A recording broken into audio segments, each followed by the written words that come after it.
फिरत असताना महाराष्ट्रामध्ये सगळे मला सारंग म्हणून ओळखतात.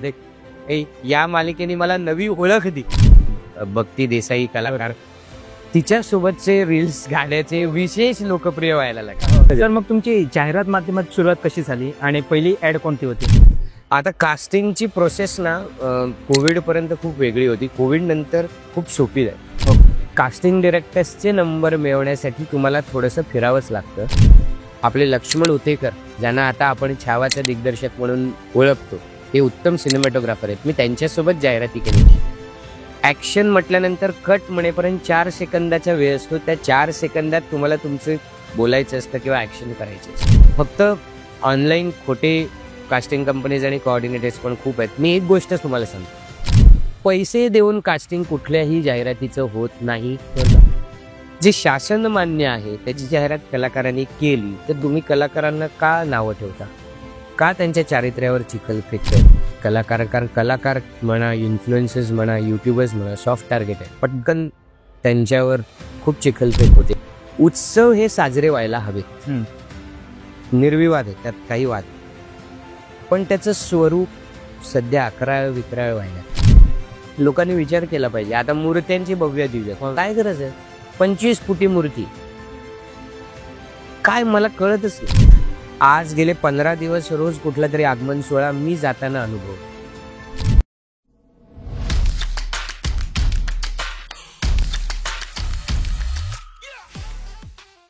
नमस्कार, मी निलेश परब गप्पाटप्पाच्या नवीन भागात तुमचं मनापासून स्वागत करतो. आज आपण आलो आहोत परळमधील चाय वाय या रेस्टॉरंटमध्ये आणि आपल्यासोबत आहेत सुप्रसिद्ध अभिनेते उदय नेने सर.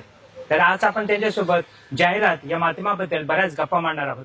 नमस्कार सर. नमस्कार, खूप खूप धन्यवाद. आज मला इथे बोलावलं, आनंद वाटतोय. अच्छा, खूप दिवस सर आपले चाललेलं पॉडकास्ट करायचं. शेवटी तुम्ही या लोकेशन वरती पॉडकास्ट करायला रेडी झालात. या मागचं काय गणित आहे? नाही, मुळात काय पॉडकास्ट वेळ लागला, कारण मुळात तुम्हाला माझ्यासोबत पॉडकास्ट का करावं असं वाटलं हा एक मुद्दा होता. ओके, त्याचं उत्तर समाधानकारक तुमच्याकडून मला मिळालं.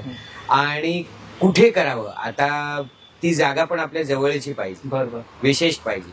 मग चाय वाय हे हा माझा खूप जवळचा मित्र आणि मैत्रीण म्हणजे नितीन माडगूत आणि ज्योती माडगूत या दोघांनी मिळून अतिशय प्रेमाने नवी सुरुवात केलेली आहे. त्यांचं छोटासा कॅफे म्हणूया किंवा इटरी म्हणूया किंवा आपल्या मराठी भाषेत उपहारगृह, जिथे उत्तम चहा मिळेल, मराठमय पदार्थ मिळतील, असं एक छोटस सुरू केलंय. दोन्ही गोष्टी होतील. या निमित्ताने ते 4 लोकांपर्यंत जाईल आणि तुम्हाला मला चांगला चहा मिळेल गप्पा मारताना, कारण चहा सोबत असला की गप्पा रंगतात. बरोबर. गप्पा झाल्यानंतर चांगला नाश्ताही मिळेल. माझ्या डोक्यात त्याला का करू नये, म्हणून तुम्हाला वाटलं चाय वाय, तुम्ही एक्सेप्ट केलं, आनंद झाला. ओके सर, आपण जाहिरात या माध्यमाबद्दल बोलणारच आहोत, पण त्याआधी आपण एका लोकप्रिय मालिकेबद्दल बोलूया, ती म्हणजे घरोघरी मातीच्या चुली. तर या मालिकेबद्दल आणि त्यातील तुमच्या भूमिकेबद्दल काय सांगा? या मालिकेबद्दल सगळ्यात आधी मी असं म्हणेन की मी खूप सुदैवी, कारण याआधी मी डेली सोप दैनंदिन मालिका करत नव्हतो. मला हीच मालिका पहिल्यांदा विचारण्यात आली आणि मी ती स्वीकारली आणि आज मला खूप आनंद वाटतो. कारण का, एक उत्तम निर्मिती संस्था सोहम प्रोडक्शन्स, महाराष्ट्रातलं नंबर 1 चॅनल स्टार प्रवाह, त्यातही संध्याकाळी जास्तीत जास्त बघितला जाणारा वेळ म्हणजे 7:30ची वेळ, आणि अतिशय चांगला रोल, भूमिका सारंग माझ्या वाट्याला आली. आज 1.5 वर्ष काम केल्यानंतर खूप छान वाटतं, कारण माझे सहकलाकार चांगले आहेत, कथा चांगली आहे, ती लोकप्रिय होते. आज मी फिरत असताना महाराष्ट्रामध्ये सगळे मला सारंग म्हणून ओळखतात. या मालिकेने मला नवी ओळख दिली, त्यामुळे खूप छान वाटतंय. आणि आता सध्या मालिका एका रंजक अशा क्षणाला आलेली आहे, त्यामुळे मजा येते आता मला ती भूमिका साकारता. ती मालिका आम्ही एन्जॉय करतोच, पण त्याच सोबत तुमचे जे बिहाइंड द सीन असतात किंवा तुम्ही जे रील्स बनवता ते आम्ही जास्त एन्जॉय करतो. तर ती म्हणजे बिहाइंड द सीन किंवा तुम्ही ती कॅरेक्टर्स कशी एन्जॉय करता? आता काय होतं, मालिका म्हणजे साधारण 24 ते 25 दिवसाचे शूट असतं, बरोबर. त्यामुळे आमचं सेटवरच एक वेगळं कुटुंब होतं, कारण आम्ही दिवसातले 13 तास तिथे एकत्र झालोय. बरोबर. आमच्या सेटवर खरंच छान कुटुंब झालंय. म्हणजे सुमित, प्रमोद पवार, मी, आम्ही एक मेकअप रूम शेअर करतो. अच्छा. आणि इतर सगळे सहकलाकार, आमची छान गट्टी जमली. मग चित्रीकरणादरम्यान रिकामा वेळ सुद्धा आम्हाला मिळतो, कारण प्रत्येक प्रसंगात प्रत्येक जण असतोच असं नाही. बरोबर. मग रिकाम्या वेळात काय करायचं, तर आमचा सुमित पुसावळे जो आहे, महाराष्ट्र ज्याला बाळूमामाच्या भूमिकेमुळे ओळख, बरोबर. तर सुमितला या सगळ्याची खूप आवड आहे. अच्छा. तो म्हणाला की आपण सगळे आहोत तर आपण काहीतरी करूया, असं म्हणून ती सुरुवात झाली. मग काय करूया, मग हे करूया का, ते करूया का, हे कसं वाटेल, ते कसं वाटेल, असं करता करता काही गोष्टी आम्हाला सुचल्या. ओके. त्याच्यावरून आम्ही सुरुवात केली आणि प्रतिसाद एवढा उदंड आला की आम्हाला मग उत्साह वाढला आमचा. बरोबर. मग ते गाण्याचे रील्स सुमितला सगळंच काय आम्ही स्वतःच करत नाही, कुठेतरी छान पाहिलेलं आम्ही आमच्या पद्धतीने पुन्हा करतो. आणि मग भक्ती म्हणजे मालिकेतली शर्वरी पण भक्ती देसाई कलाकार, तिच्या सोबतचे रील्स गाण्याचे विशेष लोकप्रिय व्हायला लागले. मग आम्ही त्याला गोष्ट दिली. अच्छा. मग ती एक शृंखला झाली अच्छा. आणि ती नुसत्या प्रेक्षकांना नाही तर आमच्याच इतर कलाकारांना आमच्या माध्यमातला त्यांच्याकडून आम्हाला चांगला प्रतिसाद आला. अच्छा. ते एन्जॉय करतात. मग आम्ही त्याच्यात थोडं डोकं वापरायला लागलो की अजून काय करता येईल, अजून काय करता येईल. अच्छा. त्यामुळे उत्तम विरंगुळा होतो, एकतर सेटवर कंटाळा येत नाही, फ्रेश वाटतं आणि लोकांना काहीतरी वेगळं देता येतं. ओके. त्यामुळे ती मजा येते. आणि आता आम्ही असं भेटलो की एकत्र विचार करतो, अरे आज काय करूया रे. त्यामुळे ना सेटवर पण एक उत्साह, ऊर्जा असते. आम्ही सेटवर आम्ही म्हणतो की आमचं एक वेगळं युनिट सुरू आहे. दिग्दर्शक पण बरेचदा विचारतात, अरे काय आज काय शूट केलं. सर, मग तुमची जाहिरात माध्यमात सुरुवात कशी झाली आणि पहिली ऍड कोणती होती? हा, जाहिरात माध्यमाची सुरुवात मुळात ना जाहिरातींविषयी मला खूप आकर्षण होतं लहानपणापासून. अच्छा. कारण आपण जाहिरात करतो म्हणजे आपण वस्तू विकतो असं मला वाटत नाही, आपण स्वप्न विकतो. ओके. किंवा आठवणी ताज्या करतो. ओके. दुखरी नस पकडतो, दुखरी असं म्हणजे नस पकडतो, म्हणजे कधी दुखरी असते, कधी हसरी असते, कधी कुठल्या एखाद्या विशिष्ट गोष्टीची आठवण करून दे. ओके. आणि जाहिरात हे व्यक्त होण्याचे सगळ्यात छोटं माध्यम.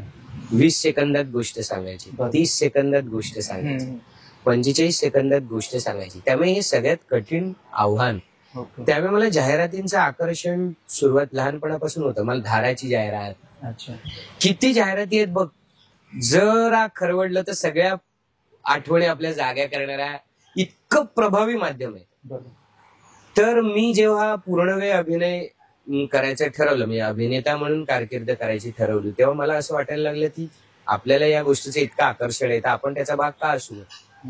आणि मग माझी सुरुवात झाली की मग त्या ऑडिशन्स कुठे होतात, कोणाशी संपर्क साधायचा, आणि मी स्वतः ते सगळं शोधलं.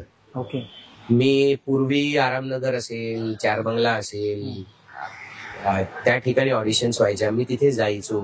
तिथून त्यावेळी फोटो द्यायचे, प्रिंटेड फोटो. आता सगळं डिजिटल झालंय, पण मी प्रिंटेड छोटस फोटोशूट केलं. मग प्रिंटेड फोटो द्यायचे, लोकांचे ईमेल आयडी घ्यायचे, ईमेल करायचे, असं सगळं सुरू केलं. मला माझी पहिली जाहिरात मिळाली, मला अतिशय आनंद वाटतो. ती जाहिरात मराठीवर. अच्छा. तेव्हा मोबाईल फोन्स आणि नवीन नेटवर्क्स नव्याने येऊ घातली होती. टाटा इंडिकॉमची ती जाहिरात होती. माझ्या कॉलेजचा मित्र आणि आता सध्याचा आघाडीचा अभिनेता अनिकेत विश्वासराव. ओके. जाहिरातींचा चेहरा म्हणायला सुद्धा हरकत नाही, गिरिजा, ती आणि मी तिघांची अशी ती एक जाहिरात होती. आणि ती माझ्या आयुष्यातली पहिली आणि खरंच खूप विशेष जाहिरात होती. खूप मजा आली ती करताना. आणि मग काय झालं, ती जाहिरात केल्यावर मला अजून एक जाहिरात मिळाली आणि मग ते सत्र सुरू झालं. एका मागून एक जाहिराती यायला लागली. अच्छा. मग सर, जाहिरातींची कास्टिंगची प्रोसेस कशी असते, ती कशी क्रॅक करायची, आणि त्यानंतर शूटची प्रोसेस काय असते? बरं, आता कास्टिंगची प्रोसेस ना कोविड पर्यंत खूप वेगळी होती. कोविड नंतर खूप सोपी झाली. ओके. पूर्वी काय व्हायचं, मुंबईमध्ये 4-5 विभाग आहेत. मी तुला म्हटलं यारी रोड आहे, आरामनगर 1, आरामनगर 2, चार बंगला, गोरेगावला एका ठिकाणी व्हायचं. तर अशा ठिकाणी ऑडिशन्स व्हायच्या. या ठिकाणी स्टुडिओज आहेत. तर प्रोडक्शन हाऊसेस आणि कास्टिंग डिरेक्टर्स ते स्टुडिओ हायर करतात, तिथे कास्टिंग करतात. तिथे तुम्हाला जावं लागतं. पण आता कोविड नंतर असं झालेलं आहे की तुमचे मोबाईल नंबर्स आणि डिटेल्स त्या कास्टिंग डिरेक्टर्स पर्यंत पोहोचले तर ते तुम्हाला व्हॉट्सअपवर किंवा मेसेजवर संपर्क साधतात, ते स्क्रिप्ट पाठवतात, कॅरेक्टर विषयी माहिती देतात आणि तुम्हाला घरून तुमची ऑडिशन किंवा सेल्फ टेस्ट आम्ही त्याला म्हणतो, रेकॉर्ड करून त्यांना व्हॉट्सअपवर पाठवायची. अशी साधारण आता प्रोसेस आहे. पण कास्टिंग डिरेक्टर्सचे नंबर मिळवण्यासाठी तुम्हाला थोडंसं फिरावंच लागतं किंवा या क्षेत्रात काम केलेल्या मित्रांशी सहकलाकारांशी भेटून चर्चा करून ते मिळवायला लागतात ईमेल आयडीज. कारण त्या कास्टिंग डिरेक्टर्सकडे तुमचा डेटा पोचणं गरजेचं असतं, तर ते तुम्हाला संपर्क साधतात. त्याच्यात कोऑर्डिनेटर्स असतात, म्हणजे जे कास्टिंग डिरेक्टर्स साठी काम करतात. नवीन कलाकारांचे संपर्क मिळवायचे आणि त्यांच्यापर्यंत पोहोचवायचे. तर मग जास्तीत जास्त कास्टिंग डिरेक्टर्स पर्यंत पोहोचायचं, जास्तीत जास्त ऑडिशन्स द्यायच्या न कंटाळता घरी, आणि मग हळूहळू काम यायला सुरुवात. सर तुम्ही जसं म्हणालात की तुम्ही ऑनलाईन म्हणजे आता ऑनलाईन ऑडिशन घरून पाठवू शकता, पण त्यानंतर परत अजून ऑडिशन असते, लुक टेस्ट असतं. हो बरोबर. पुढची प्रोसेस अशी असते की तुमची ऑडिशन त्यांना आवडली तर तुम्ही शॉर्टलिस्ट होता, म्हणजे निवडक लोकांमध्ये तुम्ही असता.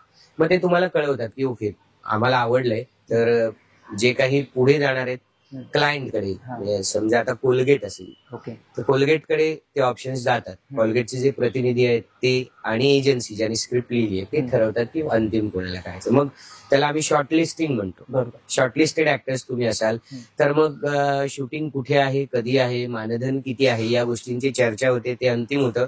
आणि मग अशा कलाकारांची नावं क्लायंटकडे जातात आणि त्यांच्याकडून कन्फर्मेशन आलं की ती जाहिरात आपल्याला मिळाली असं आपण समजतो. ओके. त्यानंतर शूटची प्रोसेस कशी असते आणि साधारण किती दिवस चालतं हे शूट? जाहिरातीचं ना हल्ली तर एकच दिवस. ओके. 2 किंवा 3 दिवस जाहिरातीचं शूट म्हणजे खूप विशेष जाहिरात असते. अच्छा. एखादी गोष्ट असलेली 1 मिनिटाची, 60 सेकंदाची वगैरे जाहिरात असेल किंवा जाहिरातींची शृंखला असेल, ओके, पार्ट 1 पार्ट 2 पार्ट, तर 2 किंवा 3 दिवस असतं. अन्यथा एकच दिवस जाहिरातीचं शूटिंग असतं. पण जाहिरातीचं शूटिंग खूप सुंदर असतं. अच्छा. मी मगाशी म्हटलं की गोष्ट सांगण्याचा हा सगळ्यात छोटा प्रकार आहे. 20 सेकंदात जर तुम्हाला मांडायचं असेल तर प्रत्येक गोष्टीचा किती बारकाईने तुम्ही विचार करा. एक एक शब्द, एक एक अक्षर विचार करून लिहिलेला असतो.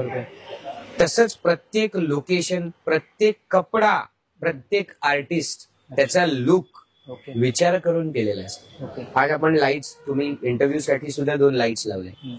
तिथे लाइटिंग कसं असेल, कॅमेरा कसा असेल, फ्रेम काय असेल, लेन्स काय असेल, त्या स्क्रिप्टशी निगडीत प्रत्येक बाबीचा अतिशय सखोल विचार करून ते सगळं अंतिम झालेलं असतं. त्यामुळे best possible technicians, best possible team सोबत तुम्हाला काम करता येतं आणि अतिशय सुंदर आकर्षक पद्धतीने ते जाहिराती दिसतात.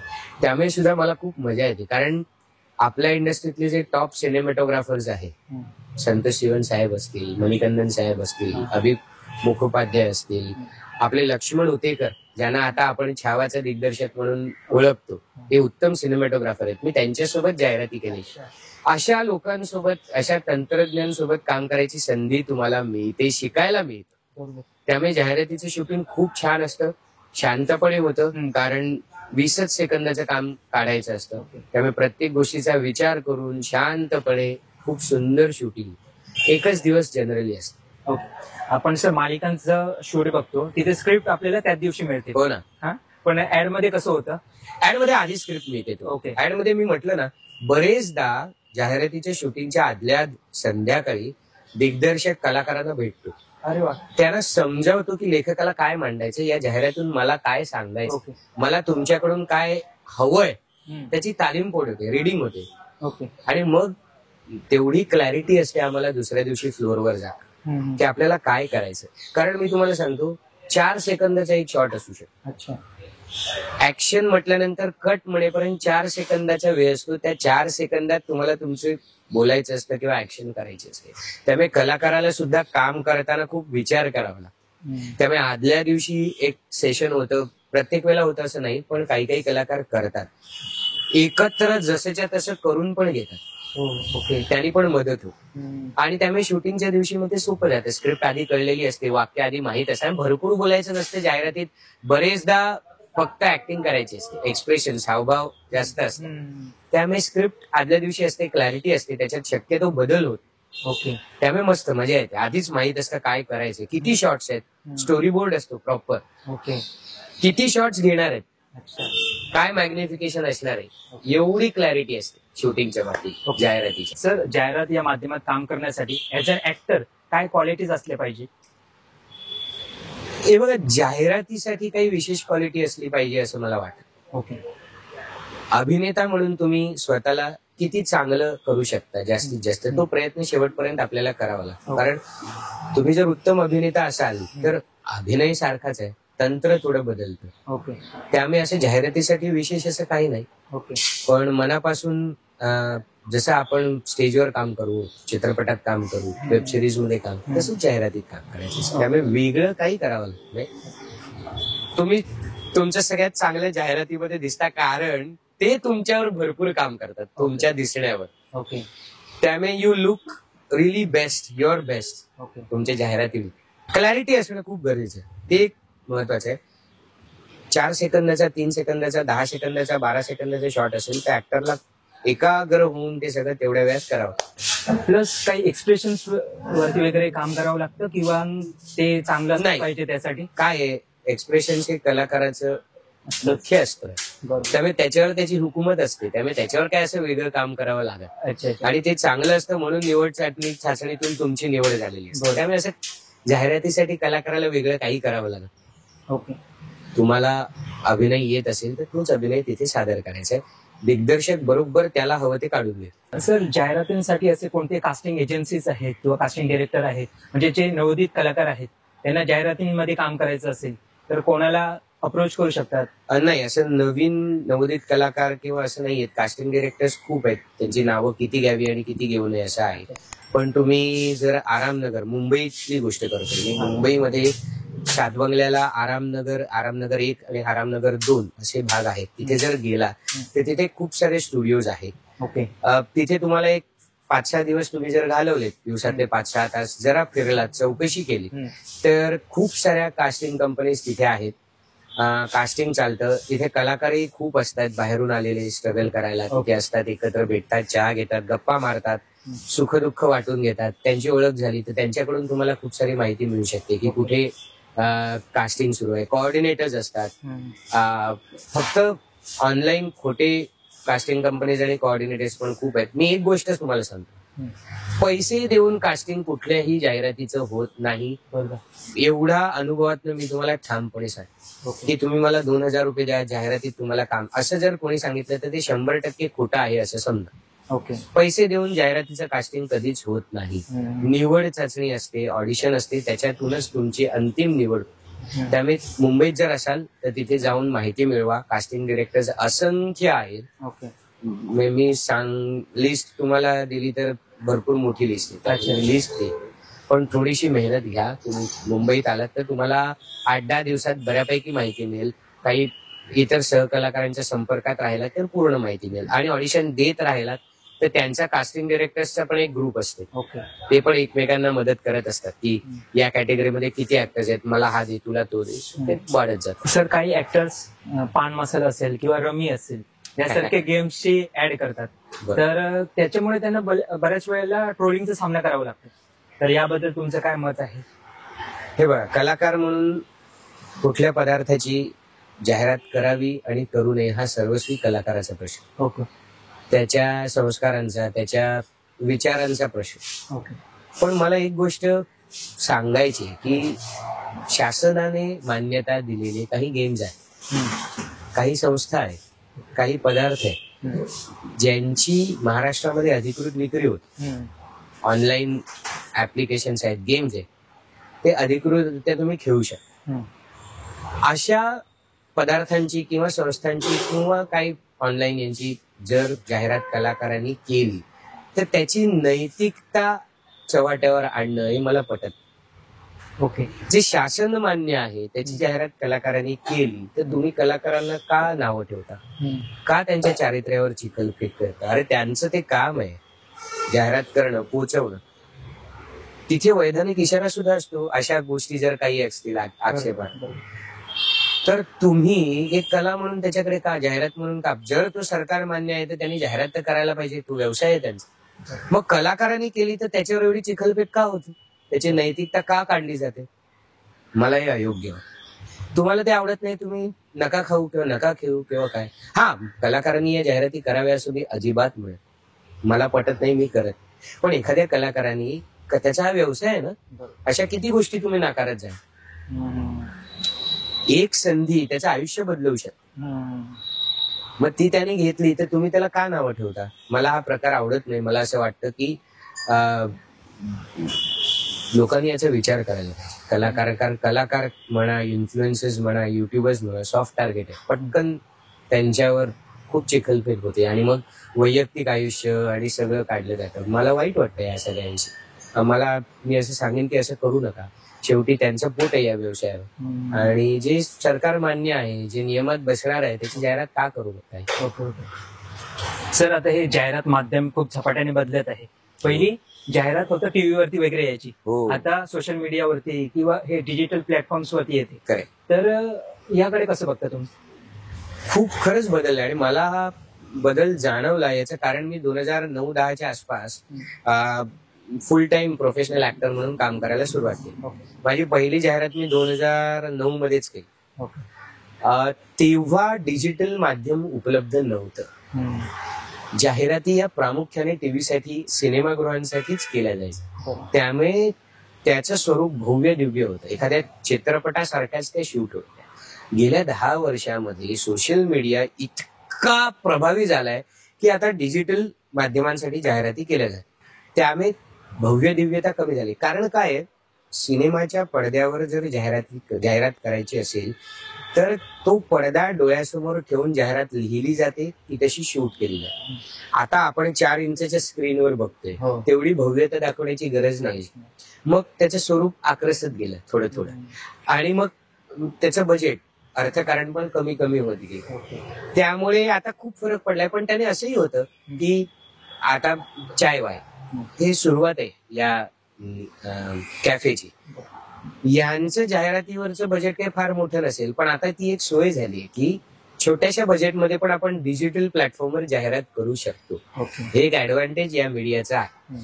किंवा एखादा पूर्वी काय होतं, स्क्रिप्ट, कलाकार, जाहिरातीचं शूटिंग आणि मग ती टेलिकास्ट कर. आता काय होतं, एखादा इन्फ्लुएन्सर, एखादा सुप्रसिद्ध कलाकार, एखादा खेळाडू, नर्तक, लेखक यांना बोलवून सोशल मीडियावर पण आपण जाहिरात करू शकतो. आणि ते अतिशय प्रभावी माध्यम. सो ते सोपं पण झालंय. ते बरीच माध्यमं आणल्यामुळे स्पर्धा वाढलेली आहे. त्यामुळे बदल खूप झालेत आणि कलाकारांचा फायदा आहे. म्हणजे त्यात काही बदल जरी झाले असले तरी शेवटी स्क्रिप्ट लिहिल्या जातात. डिजिटल माध्यमावर सुद्धा स्क्रिप्ट विचार करून लिहिल्या जातात, तशाच शूट केल्या जातात आणि प्रसारित होतात. त्यामुळे कलाकारांना संधी वाढलेली आहे, दामदुप्पट संधी झाली. सर, तुम्ही नाटकांमध्ये कामं केली आहेत, मालिकांमध्ये करताय आणि ऍड मध्ये केली. तर या तिन्ही माध्यमांमध्ये काम करताना स्पेशली जाहिरातींमध्ये तुम्हाला असं काय वेगळेपण जाणवलं? म्हणजे नाटक, चित्रपटही मी खूप केले. ओके. मालिका आता करतोय, पण वेब सिरीज केलेल्या आहे. जाहिरात, अभिनयात काही फरक जाणवत नाही. पण जाहिरातीचं चित्रीकरण ना शांत, निवांत आणि विचारपूर्वक केलं जातं. त्याच्यावर घाई करायची गरज नसते. प्रत्येक शॉट मी जसं म्हटलं का करतोय याची पूर्ण कल्पना कलाकाराला आणि दिग्दर्शकाला असते. त्यामुळे तितका विचार करून, अतिशय सखोल विचार करून केलं जातं. त्यामुळे करायला मजा येते. नेमकं तेच द्यायचं आहे आपण, ते एक आव्हान असतं, म्हणून करायला मजा येते आणि घरोघरी पोचते. हो, चित्रपटात तुम्ही काम केलं तर तुम्हाला प्रेक्षकांना सिनेमागृहात जावं लागतं किंवा OTT प्लॅटफॉर्मवर जावं लागतं. जाहिरात तुम्ही सहज चहा घेत बसलेली असता, पण ती 20 सेकंदाची जाहिरात तुमचं लक्ष वेधून घेते.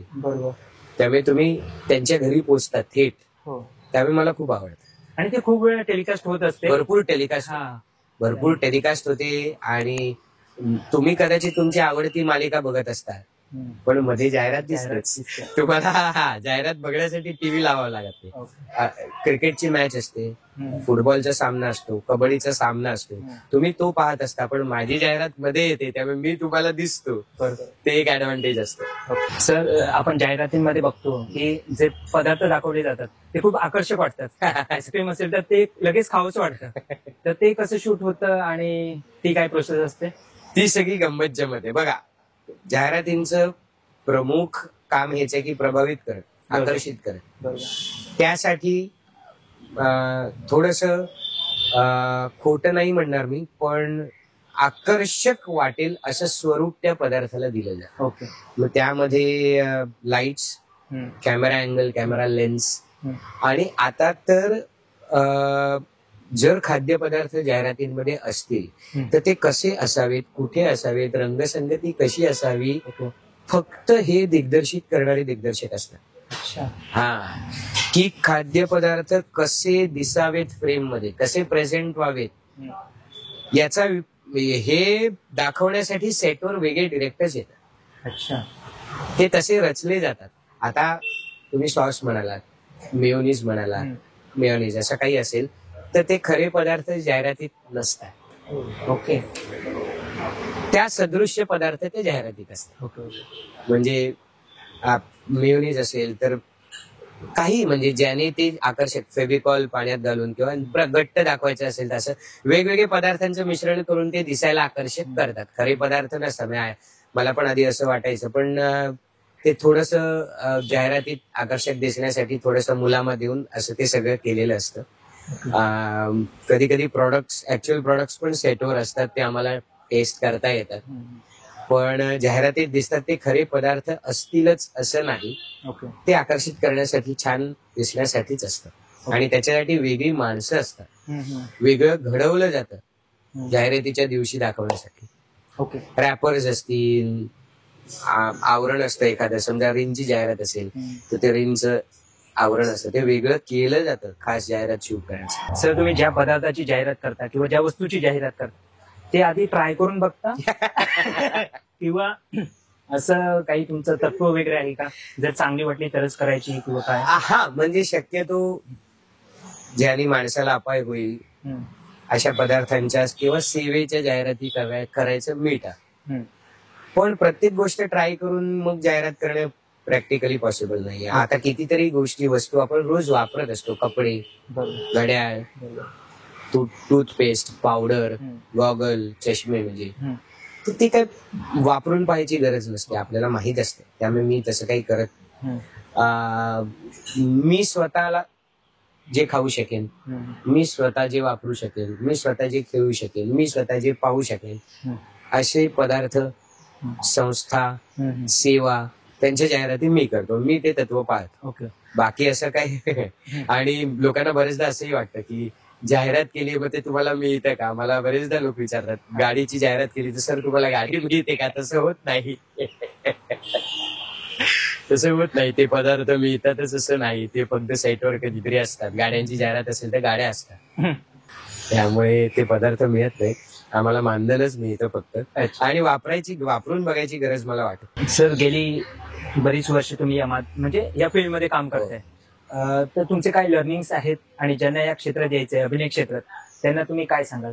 ठीक आहे, मी लर्निंग्स म्हणजे माझे अनुभव शेअर करतो. मी 15 वर्ष आता अभिनेता म्हणून काम करतोय. बऱ्याच सहकलाकारांना, मित्रांना, बाहेरून आलेल्या मुलांना मी भेटलो आहे. काय होतं की आमच्या क्षेत्राचा झगमगाट एवढा मोठा आहे की तरुण मुलं पटकन आकर्षित. मला त्यांना एवढंच सांगायचंय की तो झगमगाट आहे या क्षेत्रात. 24 तासात तुमचं नशीब बदलू शकतं. तुम्ही महाराष्ट्रभर लोकप्रिय होऊ शकता, लोकांच्या गळ्यात ताईत होऊ शकता. ती ताकद आमच्या क्षेत्रामध्ये नक्कीच आहे, ती बघून तुम्ही नक्की या. पण या झगमगाटा मागे अंधार आहे, तोही लक्षात. मेहनत आहे, तेही लक्षात. तुमचा कस पणाला ला, तेही लक्षात घ्या. आणि इथे टिकून राहण्यासाठी, चांगलं काम मिळवण्यासाठी तुमच्यामध्ये चांगला अभिनय करण्याची क्षमता असली पाहिजे, हेही लक्षात. अभिनय येत असेल, आवड आहे म्हणून येत असाल तर शिकून सराव करून ते साध्य आहे. आणि वेळ लागतो. मी जसं म्हटलं, ओव्हरनाईट तुम्ही स्टार होऊ शकता, एखादी जाहिरात दाखवा. पण ते 24 तास जे तुमचं आयुष्य बदलवू शकतात, ते 24 तास यायला 10 वर्ष सुद्धा लागू शकतात, 15 वर्ष सुद्धा लागू शकतात. बरीच उदाहरणं आपल्याकडे आहेत. नवाजुद्दीन सिद्दीकी असेल, मनोज वाजपेयी असतील. तपश्चर्या करायला लागते, इथे टिकून राहावं लागतं, स्वतःवर विश्वास ठेवायला लागतो. त्यामुळे तुम्ही महाराष्ट्रात प्रसिद्ध व्हायला, स्टार व्हायला, हा झगमगाट अनुभवायला या क्षेत्रात येत असेल, जरूर या, पण मेहनतीची तयारी करा. फास्ट फूडचं जमाना आहे, तसं पटकन इथे काही मिळेलच असं नाही, मिळत नाही असं मी म्हणत नाही, मिळू शकते एखाद्याला, मिळेलच असं नाही. आणि ते मिळणं सोपं असलं तरी टिकवणं फार अवघड आहे. सातत्य राखणं खूप कठीण आहे. त्याचा विचार करून या. स्वतःवर विश्वास ठेवा आणि थांबायची तयारी. म्हणजे क्रिकेटच्या भाषेत सांगायचं तर पिच वर टिकून राहा. एखादा नो बॉल पडेल, एखादा वाईड जाईल, हळूहळू रन्स येतील, विकेट टाकू. सर, तुम्ही जाहिरात या माध्यमाबद्दल खूप चांगली माहिती दिली. आता आपण एका वेगळ्या विषयावरती बोलणार आहोत.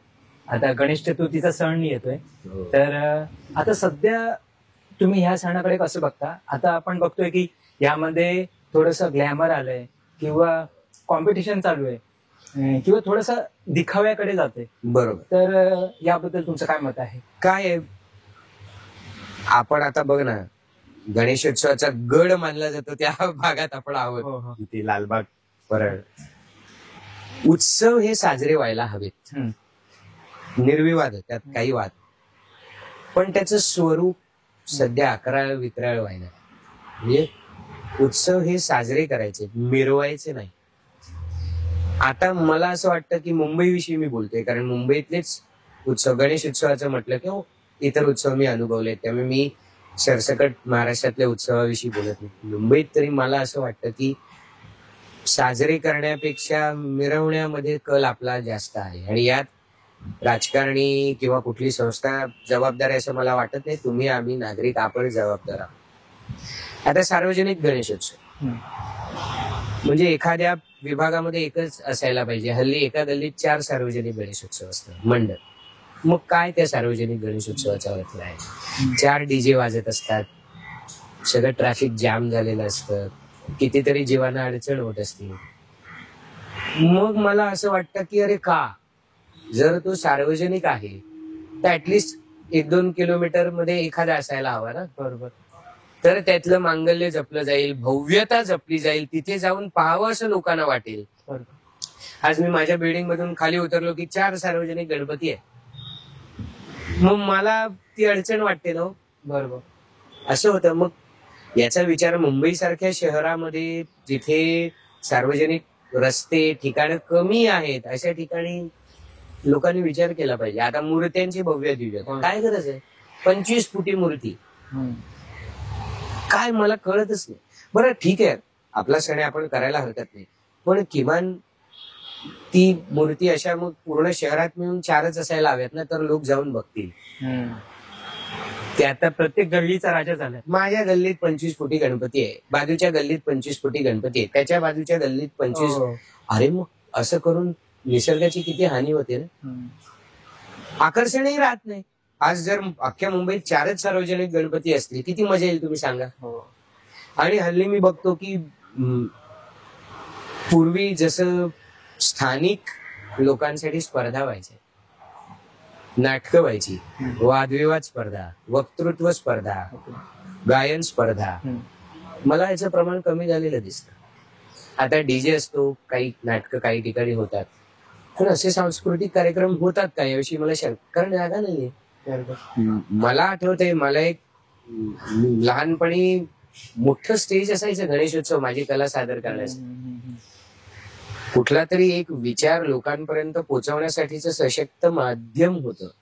आता सोशल मीडियामध्ये त्याची गरज उरलेली नाहीये, त्यामुळे तेही हळूहळू कमी आहे. मग काय फक्त दिखावा आहे असं मग मला वाटायला.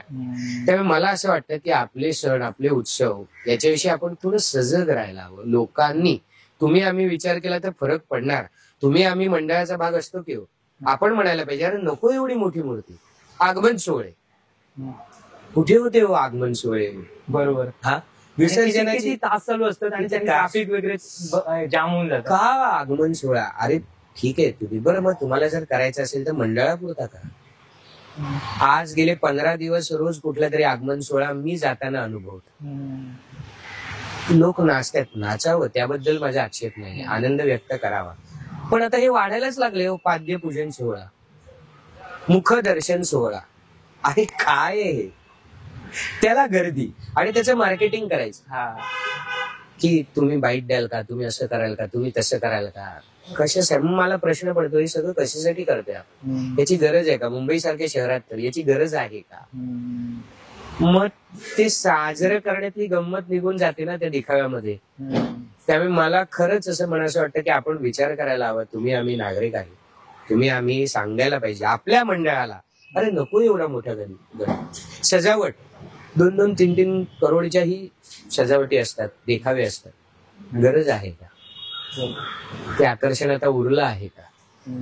त्या पैशाचा विनियोग आपण चांगल्या दुसऱ्या कामासाठी करू शकतो का? असा विचार आपल्याकडनं व्हायला हवा. आपले सण लोकांना त्रास देणार नाही. सण म्हटल्यावर चांगल्या भावना लोकांच्या मनात येतील असं वागायला पाहिजे, असं मला वाटतं. मुंबई पुरतं मी बोलते, पुन्हा एकदा सांगतो, महाराष्ट्रात इतर ठिकाणी चांगल्या पद्धतीने सण साजरे होत असते, पण मुंबईतल्या सणांविषयी हल्ली मला भीती वाटते. मग गणेशोत्सव आला की मला खरंच काळजी वाटते की आपल्या उत्सवांमुळे लोकांना त्रास नाही ना होणार. आज अनंत चतुर्दशी आहे, दुसऱ्या दिवशी विसर्जन सुरू असतं. मग काय आहे हे, असं वाटतं. त्याचा आपण विचार करायला पाहिजे. धन्यवाद सर, तुम्ही पॉडकास्टसाठी वेळ दिलात. खूप महत्वाची माहिती मिळाली. Yes. तुम्हाला तुमच्या पुढील वाटचालीसाठी आमच्या टीम कडून खूप साऱ्या शुभेच्छा. मी सुद्धा तुमचे आभार मानतो. मजा आली आज तुम्ही माझ्या विनंतीने चाय वायाला आलात. मलाही माझ्या जाहिरातीत जे काम केलंय त्याच्याकडे जरा डोकावून बघता आलं, माझे अनुभव शेअर करता आले. बरं वाटतं असं करायला. सो मी तुमचे आभार मानतो. तुमच्या प्रेक्षकांना गणेशोत्सवाच्या शुभेच्छा देतो आणि आवाहन करतो, आपल्या लालबाग, परळ, शिवडी या भागामध्ये मराठी वस्ती खूप आहे. तर तुमच्याद्वारे मी तुमचे जे प्रेक्षक आहेत त्यांना सांगेन की तुम्ही लालबाग, परळ, शिवडी, दादर, मुंबई सेंट्रल या भागात असाल तर माझा कॅफे, माझ्या मित्राचा, मैत्रिणीचा, म्हणजे माझा चाय वाय इथे सुरू झालेला आहे. खरंच रुचकर, चविष्ट, ताजं अन्न इथे तुम्हाला मिळेल मराठमोळं, आणि उत्तम चहा मिळेल. निलेशला पाजला आहे, तो सांगेलच. आणि स्विगी, झोमॅटोवर पण आम्ही उपलब्ध आहोत. या सेवेचा जरूर लाभ घ्या. मी सुद्धा तुमचे आभार मानतो की आज मला बोलवलंच. त्यामुळे मला जाहिरातीतल्या माझ्या प्रवासाकडे बघता आलं, आठवणी ताज्या करता आल्या. आणि अजून एका गोष्टीसाठी आभार, कारण माझी विनंती होती की आपण चायवाय मध्ये हा इंटरव्ह्यू करूया. मी मगाशी तुम्हाला सांगितलं, माझी अत्यंत जवळची मैत्रीण ज्योती माडगुट हिने हे चायवाय सुरू केलेलं आहे अतिशय मेहनतीने, आणि या सगळ्या प्रवासाचा मी साक्षीदार आहे. तर तिला मी म्हटलं होतं 2 शब्द बोल, पण ती करण्यात तिची जास्त कल आहे, तिला छान जमतं. बोलायची जबाबदारी तिने माझ्यावरच टाकली आहे. तर मी या माध्यमातर्फे तुम्हाला विनंती करतो, नरी पार्क आपल्या सगळ्यांना माहिती आहे, लोअर परेल. तुम्ही लालबाग, लोअर परळ, दादर, शिवडी, मुंबई सेंट्रल कुठेही असाल तर या आमच्या कॅफेला जरूर भेट द्या. तुम्हाला अतिशय घरच्यासारखं ताजं पण चटकदार असे खाद्यपदार्थ इथे खायला मिळतील. उत्तम चहा इथे प्यायला मिळेल, ही खात्री मी तुम्हाला देतो. खूप खूप धन्यवाद. धन्यवाद.